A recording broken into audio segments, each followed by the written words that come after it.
আসসালামু আলাইকুম বাংলা বিচ চ্যানেলে আপনাদেরকে স্বাগত। আজকে আমি পড়তে যাচ্ছি মোহাম্মদ জাফর ইকবালের লেখা আঁখি এবং আমরা কজন। আজকে এর ষষ্ঠ পর্ব চলছে এবং শেষ পর্ব। আমরা ভালো করে ওঠার আগেই গাড়িটা ছেড়ে দিল। ড্রাইভার পাহাড়ি রাস্তায় ঝড়ের বেগে গাড়িটা চালিয়ে নিতে থাকে। পিছন থেকে গাড়িটাও আসতে থাকে। কে একজন বলল, চোখ বেঁধে দে সবগুলোর। আমরা অন্ধকারে টের পেলাম মানুষগুলো গামছা দিয়ে আমাদের চোখ বেঁধে দিচ্ছে। এতক্ষণ আবছা আলোতে চারদিক দেখতে পাচ্ছিলাম। হঠাৎ করে চারদিক অন্ধকার হয়ে গেল। পুরো ব্যাপারটা এত তাড়াতাড়ি ঘটেছে যে আমরা ভালো করে কিছুই বুঝে উঠতে পারলাম না। চাঁদের গাড়ির মেঝেতে পা গুটিয়ে বসে আছি। ঝাঁকুনিতে ঠিক করে বসতেও পারছি না। মাঝে মাঝে শুনলাম শান্তা কাঁদো কাঁদো গলায় বলল, কি হচ্ছে এখানে? আমাদেরকে কে নিয়ে যাচ্ছে? কোথায় নিয়ে যাচ্ছে? আমি বললাম, মনে হয় কাদের বক্সের লোক। ঋতু নিচু গলায় বলল, কাদের বক্সের লোক? কাদের বক্সের লোক আমাদের ধরবে কেন? সুজন বলল, কারণ আছে। কী কারণ? আমি কারণটা বলতে যাচ্ছিলাম, তখন একটা মানুষ হুঙ্কার দিল, খবরদার একটা শব্দ করবি না, খুন করে ফেলবো মুখ খুললে। আমরা তখন চুপ করে গেলাম। ভয়ে আমরা কেউ ঠিক মতো চিন্তাও করতে পারছিলাম না। কি হচ্ছে, আমাদের কোথায় নিয়ে যাচ্ছে, আমরা কিছুই বুঝতে পারছি না। আমরা নিঃশ্বাস বন্ধ করে গাড়িতে বসে আছি। এক সময় হঠাৎ গাড়িটা থেমে গেল। আমরা শুনলাম মানুষগুলো চাপা গলায় কথা বলছে। তারপর টের পেলাম আমাদের গাড়ি থেকে নামাচ্ছে। চোখ বাঁধা, কিছু দেখতে পাচ্ছি না। তার মাঝে আমরা এক একজন করে হাঁটতে লাগলাম। কে সামনে কে পিছনে বুঝতে পারছি না। একজন আরেকজনকে ধরে হাঁটছি। অন্ধকারে পা পিছলে যাচ্ছিল। এক দুইবার হুড় করে নিচে পড়ে গেলাম। কোনো একজন লোক তখন আমাদের গালাগাল করে টেনে দাঁড়া করাই দিল। মনে হলো নিচে নামছি আর থামাথামি নেই। শেষ পর্যন্ত এক সময় থামলাম। পানির ছলাৎছল শব্দ শুনছি, তার মানে কোনো একটা নদীর কাছে এসেছি। ধাক্কা দিয়ে আমাদের কোনো একটা নৌকায় তুলে দিল। তারপর নৌকাটা ছেড়ে দিল। আমরা নিঃশব্দে নৌকায় বসে রইলাম। মনে হলো ঘন্টার পর ঘন্টা নৌকায় বসে রয়েছি, কোনো দিন বুঝি পথ আর থামবে না। শেষ পর্যন্ত নৌকা থামলো। একজন জিজ্ঞেস করলো, কয়টা বাজে? অন্যজন উত্তর দিল, 8:30। তখন আমরা বুঝতে পারলাম আসলে খুব বেশি একটা সময় পার হয়নি। আমাদের কাছে মনে হচ্ছে বুঝি অনন্তকাল। নৌকা থেকে নামার পর আমরা উপরে উঠতে থাকি। একজনের পিছু আরেকজন, কে সামনে কে পিছনে কিছুই বুঝে উঠতে পারছি না। অন্ধকারে হাঁটতে হাঁটতে মাঝে মাঝে আমাদের কেউ না কেউ হুমড়ি খেয়ে পড়ে যাচ্ছিল। তখন মানুষগুলো আমাদের গালাগাল করতে করতে টেনে তুলছিল। বোঝা যাচ্ছিল আমাদের জঙ্গলের ভেতর দিয়ে টেনে নিচ্ছে। গাছের পাতা ডাল আমাদের হাতে পায়ে মুখে লেগে যাচ্ছে, হাত পা কেটে কুটে যাচ্ছে। কিন্তু এখন সেগুলো নিয়ে আমরা কেউ মাথা ঘামাচ্ছিলাম না। শেষ পর্যন্ত আমরা থামলাম। মনে হলো কোনো একটা বাসার সামনে এসেছি। দরজায় কেউ একজন ধাক্কা দিল। ভেতর থেকে কেউ একজন জিজ্ঞেস করলো, কে? আমাদের সাথে যারা ছিল তারা বলল, আমরা ছেলে মেয়েগুলো ধরে নিয়ে এসেছি। খুট করে দরজা খোলার শব্দ হলো। আমাদের পেছনে ধাক্কা দিয়ে ভেতরে ঢুকিয়ে দিল। আমরা টের পেলাম ভেতরে আরও অনেক মানুষ আছে। সেখানে কেমন যেন ঝাঁঝালো ভোটকা একটা গন্ধ। ভারী গলায় কে যেন বলল, চোখ খুলে দে। লোকগুলো আমাদের চোখ খুলে দিল। আর এই প্রথম আমরা পিট করে তাকালাম। ছোট একটা কাঠের ঘর, এক পাশে একটা কাঠের টেবিল, টেবিলের অন্য পাশে একজন একটা চেয়ারে পা তুলে বসে আছে। টেবিলের এক কোণায় কয়েকজন বসে আছে। যে মানুষগুলো আমাদের ধরে এনেছে তারা তখন তাদের মুখে বাঁধা গামছা খুলে ফেলেছে।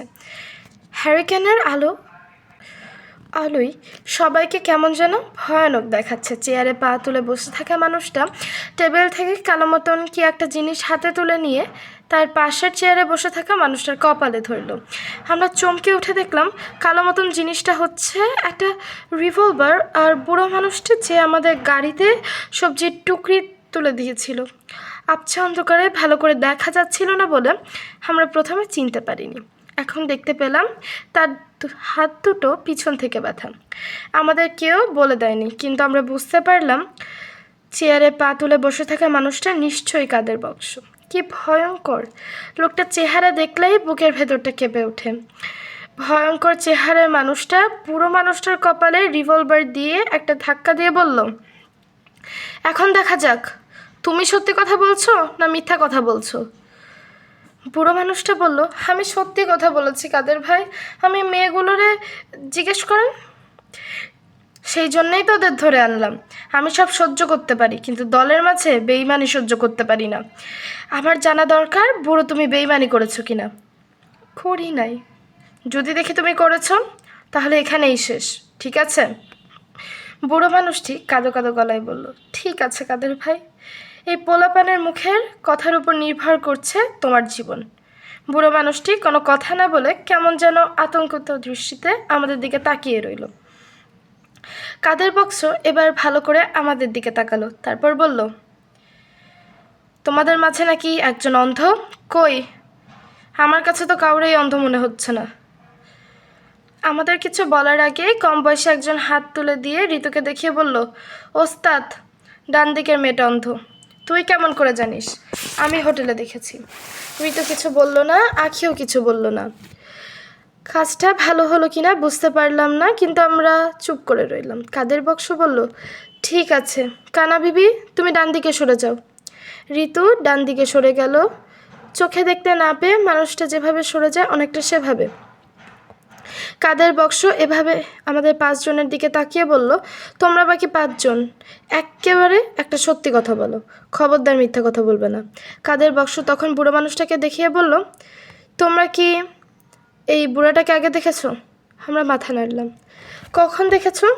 সুজন বলল, আমাদের গাড়িতে সবজির টুকরি তুলেছিল। ওই সবজির টুকরি? আমি বললাম গ্রানেড।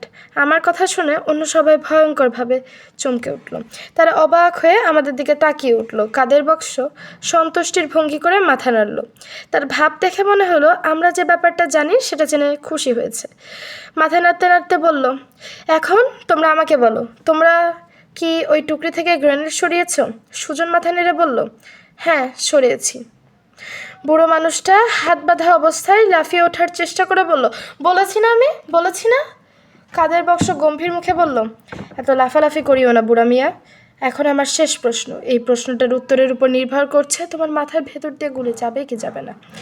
কাদের বক্স আমাদের দিকে তাকালো, তারপর মুখ শক্ত করে বলল, কয়টা গ্রেনেড সরিয়েছ? বুড়ো মানুষটার মুখ ফ্যাকাশে হয়ে গেল। সে ভয় পাওয়া চোখে আমাদের দিকে তাকিয়ে রইল। আমি সুজনের দিকে তাকালাম, তারপর কাদের বাক্সের দিকে তাকালাম। 2টা। বুড়ো মানুষটা আনন্দে চিৎকার করে উঠে বলল, দেখেছেন কাদের ভাই, দেখেছেন আমি গ্রেনেড সরাই নাই, এই পাজি বদমাইশ ছেলে মেয়েগুলো সরিয়েছে। কাদের বক্স কিছুক্ষণ বুড়ো মানুষটার দিকে তাকিয়ে রইল, তারপর অন্যদের দিকে তাকিয়ে থেকে বলল, বুড়ার হাতের বাঁধন খুলে দে।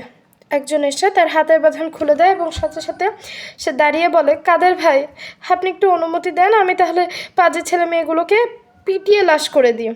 কাদের বক্স বলল, তারা অনেক সময় পাবে বুড়া। তারপর ঘুরে আমাদের দিকে তাকিয়ে কঠিন গলায় বলল, গ্রেনেড 2টা এখন কোথায়? আমরা কোনো কথা বললাম না। তখন কাদের বাক্স ধমক দিয়ে বলল, কোথায় আছে? আমাদের রুমের পেছনে ফেলে দিয়েছি। কাদের বক্স আগুনের মতো জ্বলন্ত চোখে আমাদের দিকে তাকিয়ে রইল, হুঙ্কার দিয়ে বলল, রুমের পিছনে কোথায়?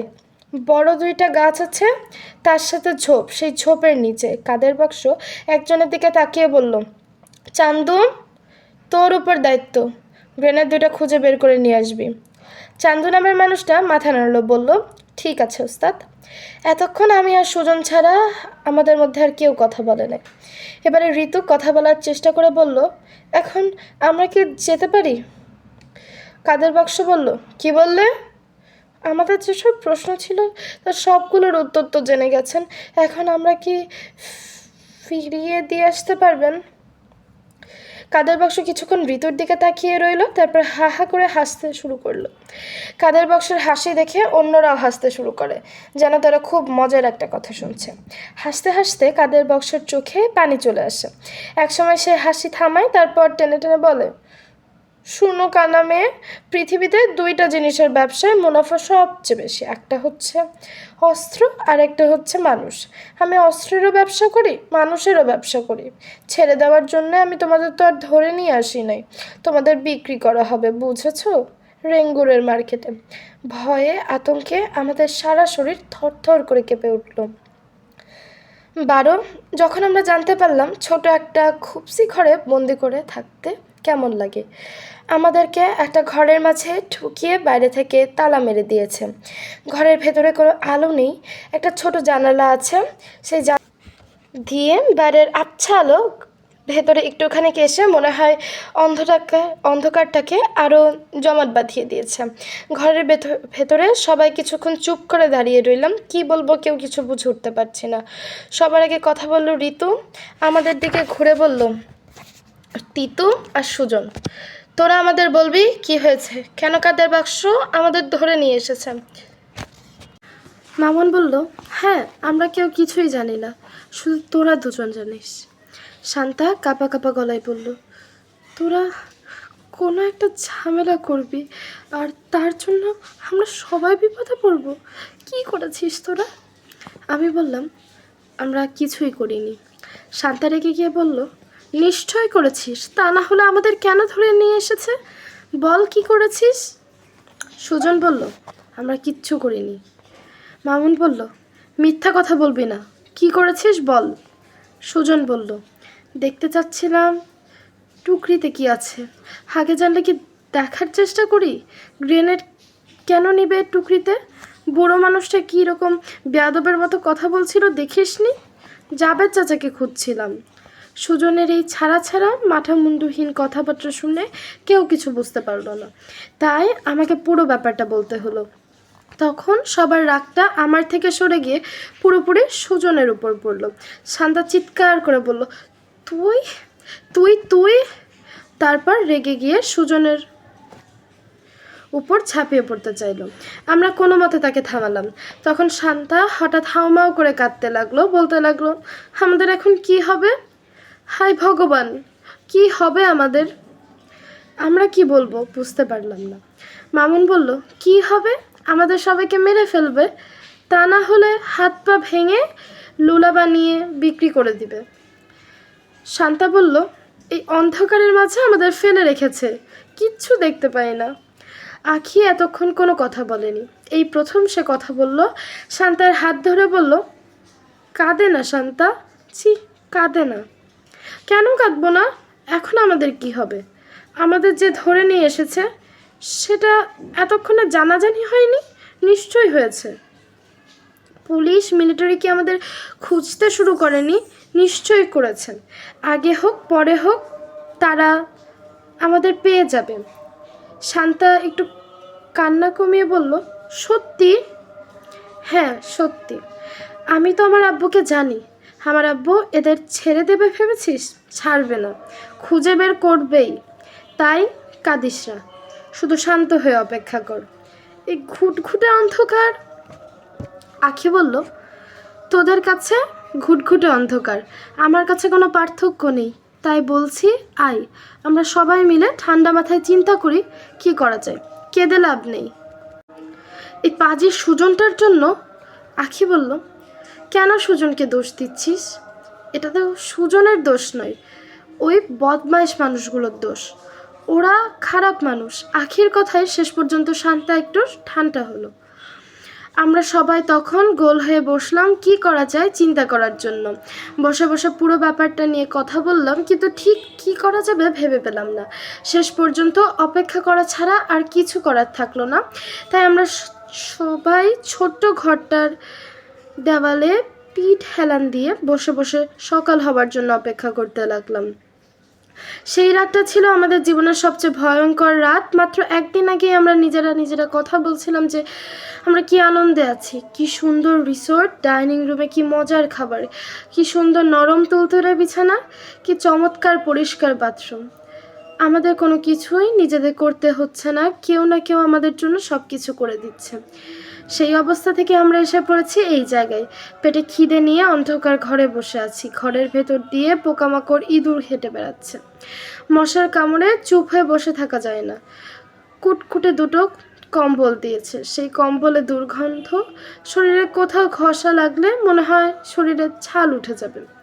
সবচেয়ে ভয়ঙ্কর হচ্ছে বাথরুমটা, ঘরের এক কোণায় মাটিতে একটা গর্ত, সামনে একটা ছালা টাঙিয়ে রেখেছে, সেটাই হচ্ছে বাথরুম, যেখানে ভয়ঙ্কর একটা দুর্গন্ধ।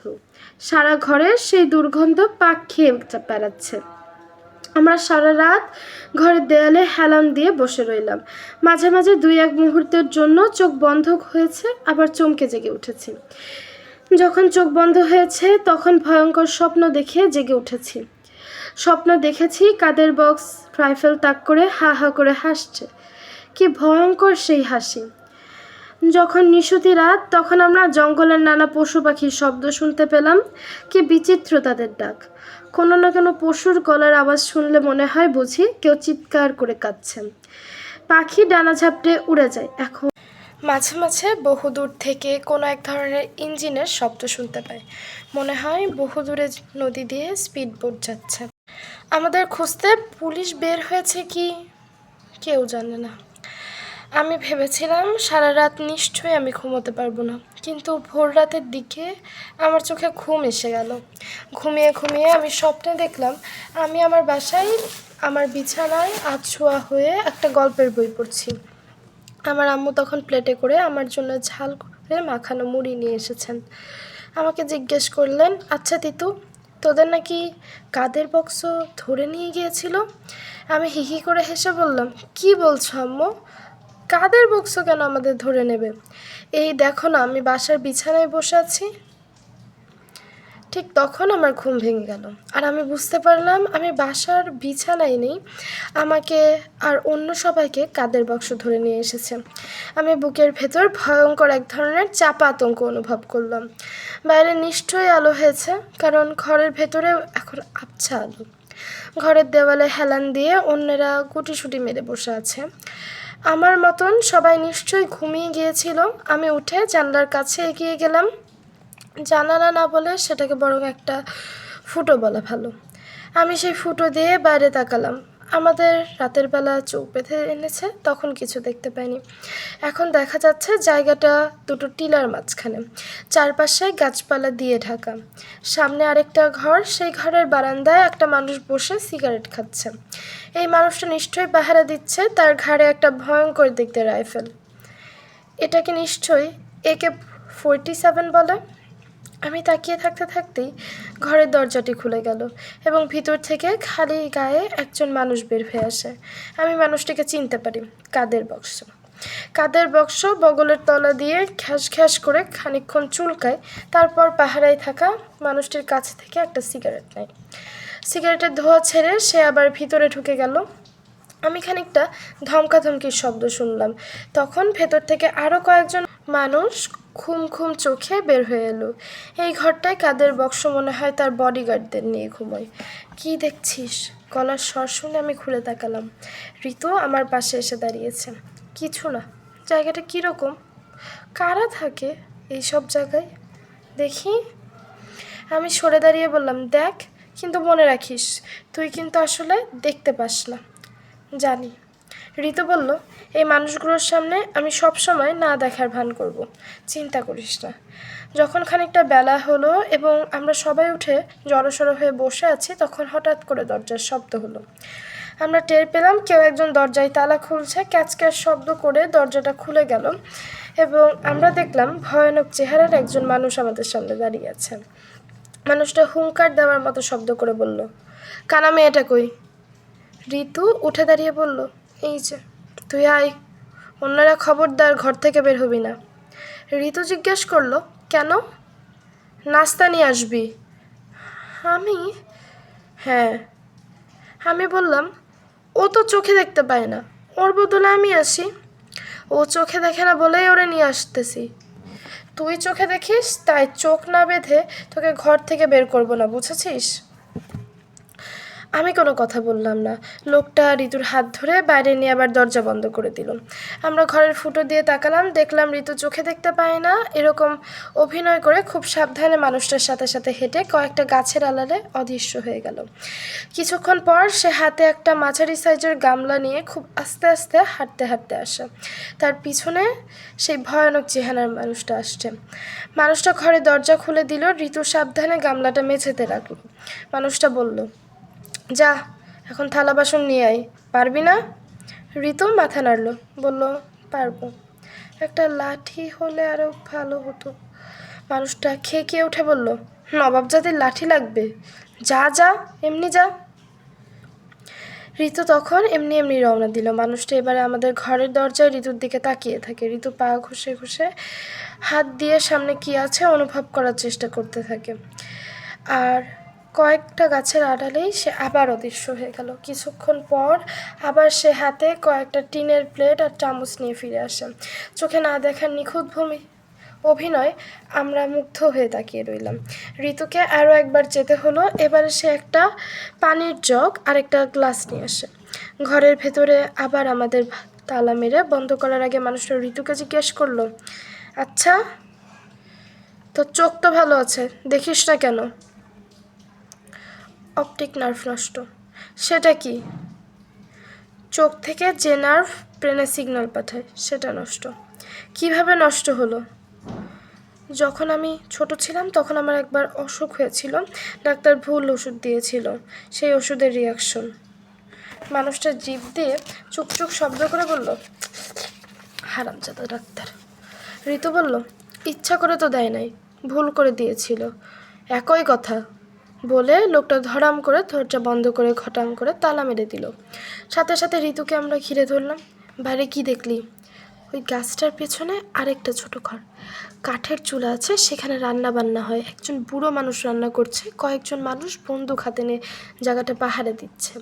দূরে আরও একটা ঘর আছে। সব মিলিয়ে কতজন? এখন 10 জনের মতো। কয়েকজন খাচ্ছে, খেয়ে বের হবে। রাস্তা আছে? হ্যাঁ, একটাই রাস্তা, ডান দিকে নিচে নেমে গেছে। আর আমাদের ঘরে তালা মেরে বাইরে একটা খুঁটির সাথে চাবি ঝুলিয়ে রাখে। আখি বলল, আই আমরা আগে খেয়ে নিই। ঋতু বলল, হ্যাঁ সবাই ভালো করে খাম। গামলা বোঝায় খিচুড়ি। মানুষগুলো খাবার নিয়ে কিপটেমি করেনি, নিজেরা যে পরিমাণে খায় সে হিসেবে দিয়েছে। আমরা যে অনেক কম খাই সেটা লোকজন জানে না। আমরা সবাই একটা করে টিনের প্লেট নিলাম। শান্তা বড় একটা চামচ দিয়ে আমাদের প্লেটে খাবার তুলে দিল। খিচুড়িটা বিস্বাদ, লবণ নেই এবং ভয়ানক ঝাল। মাত্র একদিন আগেই আমরা ডাইনিং রুমের বিশাল টেবিলে বসে নাস্তা করেছি। ঝকঝকে গ্লাস, ধবধবে সাদা ন্যাপকিন, অরেঞ্জ জুস, টোস্ট, মাখন, জেলি, ডিম পোচ, দুধ, সিরিয়াল আর গরম চা দিয়ে নাস্তা করেছি। এখন নাস্তা করছি শুধু খিচুড়ি দিয়ে, সেটাও বিষাদ আর ঝাল। সবার জন্যে একটা মাত্র পানির গ্লাস। যে পানিটা দিয়েছে সেটা কোথা থেকে এনেছে জানি না, তারপরেও আমরা পানিটা খেলাম। যখন তেষ্টা পাই তখন পানি না খেয়ে থাকা যায় না।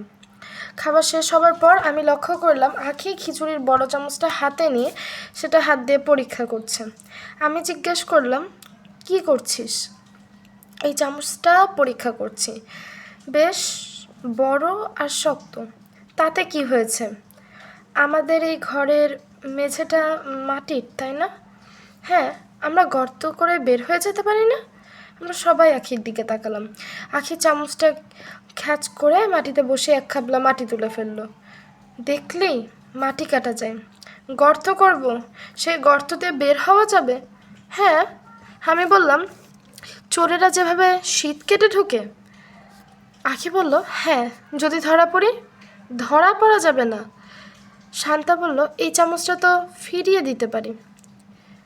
ঋতু বলল, এখনও আরও চামচ আছে, আমাকে যদি বের হতে দেয় আমি চুরি করে আরেকটা নিয়ে আসব। আমি হাতে কিল দিয়ে বললাম, ফ্যান্টাস্টিক, ফাটাফাটি বুদ্ধি রে।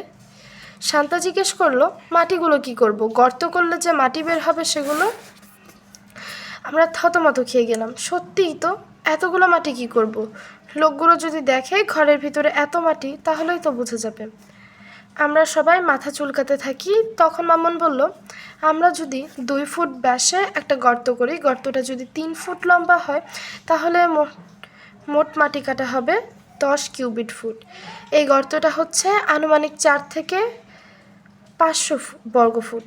আমরা যদি মাটিটা সারা ঘরে সমানভাবে ছড়িয়ে দিই তাহলে মেঝেটা বড় জোর 1 ইঞ্চির 4 ভাগের 1 ভাগ উঁচু হবে, সেটা কেউ ধরতে পারবে না। ঋতু বলল, ভেরি গুড সায়েন্টিস্ট সাহেব। আখি বলল, তাহলে দেরি করে কাজ নেই, কাজটা শুরু করে ফেলি। আমি বললাম, হ্যাঁ, চুপ করে বসে বসে অপেক্ষা করা কঠিন। ঋতু বলল, তাহলে ঠিক করে নে ঠিক কোথা থেকে গর্ত খোঁড়া শুরু করবি। দেওয়ালের খুব কাছে থেকে গর্ত করতে হবে, তাহলে তাড়াতাড়ি বের করা যাবে। যেদিকে বের হব সেদিকে যেন মানুষ হাঁটাহাঁটি না করে। ঋতু বলল, সামনে আর ডান পাশে মানুষ, পিছনে জঙ্গল, মানুষ নেই। কাজে আমরা পিছনের দিকে একটা জায়গা বেছে নিয়ে সেখানে কাজ করা শুরু করলাম। একজন চামচ দিয়ে মাটি কাটে, অন্যজন মুঠি করে মাটিটা নিয়ে ঘরে ছিটিয়ে দেয়, আরেকজন সেটা দিয়ে পা দিয়ে চেপে চেপে সমান করে দেয়। একজন হাতে একটা কম্বল নিয়ে রেডি থাকে, হঠাৎ করে কেউ যদি আসে তাহলে গর্তের ভিতর কম্বলটা বিছিয়ে দিবে। বাকি দুজন পাহারা আশেপাশে কাউকে আসতে দেখলেই ইশারা করে, তখন আমরা থেমে যাই, কেউ যেন কোনো রকম সন্দেহ করতে না পারে। এর মাঝে সবচেয়ে কঠিন কাজ মাটি কাটা। চামচ না হয়ে যদি একটা আস্ত খন্তা বা কোদাল পেতাম তাহলে কি সহজে কাজটা হয়ে যেত। যদি খন্তা কোদাল না হয়ে থাকে একটা কুরপিও পেতাম তাহলে কাজটা 10 গুণ সহজ হয়ে যেত। কিন্তু আমরা সেগুলো নিয়ে এখন মাথা ঘামালাম না, হাতের কাছে যেটা পেয়েছি সেটা দিয়ে কাজ করতে হবে। কাজ শুরু করার 2 ঘন্টা পর্যন্ত এখন কোনো গর্তই হলো না। আমাদের সন্দেহ হতে লাগলো আসলেই আমরা মাটি কেটে সত্যিকারের গর্ত বের করতে পারবো কিনা। 3য় ঘন্টা শুরু হওয়ার পর প্রথমবার মনে হতে লাগলো যে কাজটা আসলেই শেষ করা সম্ভব। আমরা যে গতিতে মাটি কেটে যাচ্ছি তাতে মনে হয় রাত 12টার ভিতরেই গর্তটা শেষ করে ফেলতে পারবো। যদি কোনোভাবে আরও একটা চামচ বা ধারালো বস্তু পেয়ে যায় তাহলে কাজটা আরও তাড়াতাড়ি শেষ করা সম্ভব হবে। দুপুরের ভেতর বেশ বড় একটা গর্ত হয়ে গেল। এখন আমরা বিশ্বাস করতে শুরু করেছি যে সত্যিই একটা গর্ত তৈরি করতে ফেলতে পারবো। এরকম সময় দরজা